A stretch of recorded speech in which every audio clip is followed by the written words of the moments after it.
Hi, everyone, and welcome back to Earl Grey. That song that you just heard was the new single, Getting Over You, from Renforshort's new EP, Clean Hands, Dirty Border. And here to tell us all about her new music is Renforshort, aka Lauren. Hi. Hello. Hi. Thanks for having me. Well, thank you for coming on Earl Grey. So So I excited. will say you are joining us from a very special city for you. You're joining us from Los Angeles.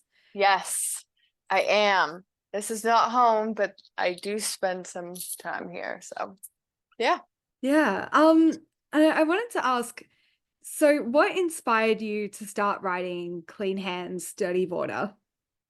Um, I think I was um kind of going through some changes in my life, and I think a lot of people write projects around change and whatever, like, you know, different settings, different life moments. And I think for me, it was a major sort of like epiphany change of I need to be better at kind of like looking out for myself in certain situations, because a lot of my life I've spent putting everyone ahead of me and kind of just neglecting myself in a way, which I think a lot of people do for a long time. Like I'm such a people pleaser, and I think like with that territory, I often neglect, myself, my mental health, my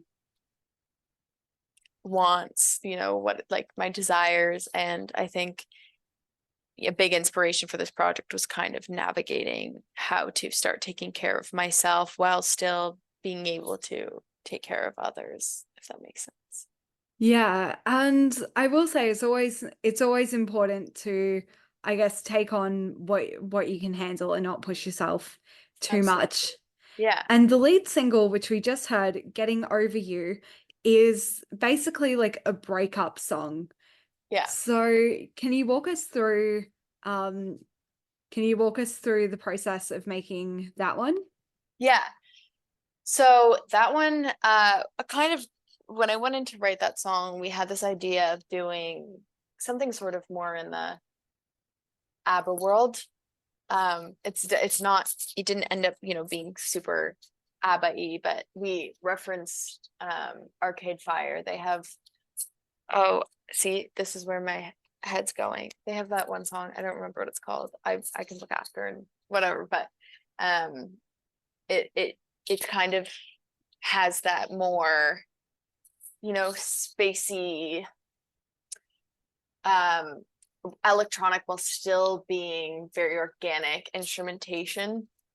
And so for the reference for the track, we kind of went with that and came in that day and was like, you know what? I just want to write something that's like doesn't feel super negative, it doesn't feel super sad, but it's still like real stuff. So kind of just thinking about again, like I've spent, so many years of my life giving so much to this one person who couldn't give me any respect back.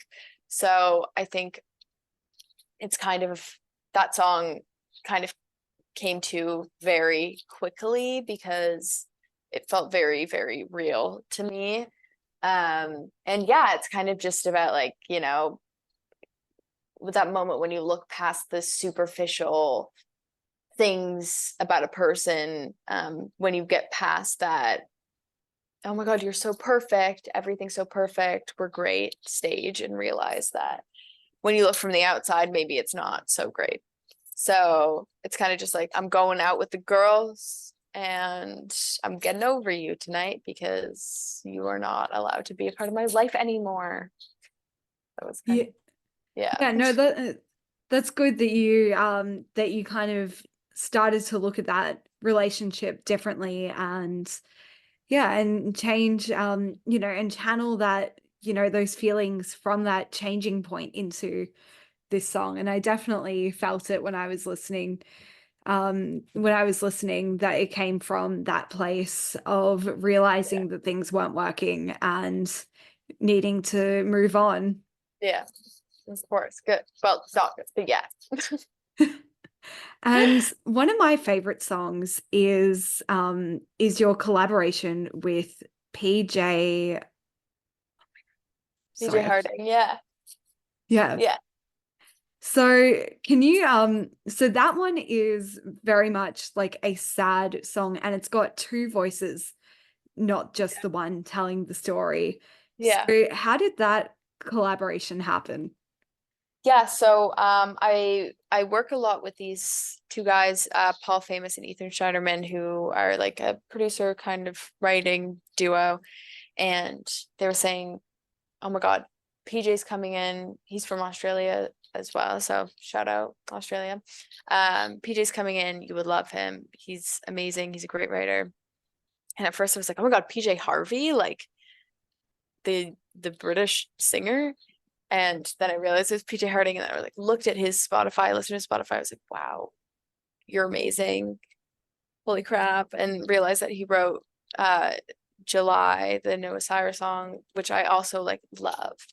And I was like, okay, Actually, that was this, my alarm this morning. The yeah, my Spotify is like linked to my alarm and it just plays yeah, songs and that was actually that's my kind of alarm. random. That's pretty crazy. Wow. Yeah, so I was like, I like this could be really cool. And we just like got to writing, and I was kind of just the entire time in awe of his talent. And I said at the end, I was like, you need to sing on this. Like we need your voice. Just do some magic. And it ended up being so perfect that I was like, okay, this is exactly how it needs to come out. And yeah, it was kind of just happened so naturally. And it's it's a very, very heart-wrenching song. And I think having two perspectives on it kind of added to the heartbreak.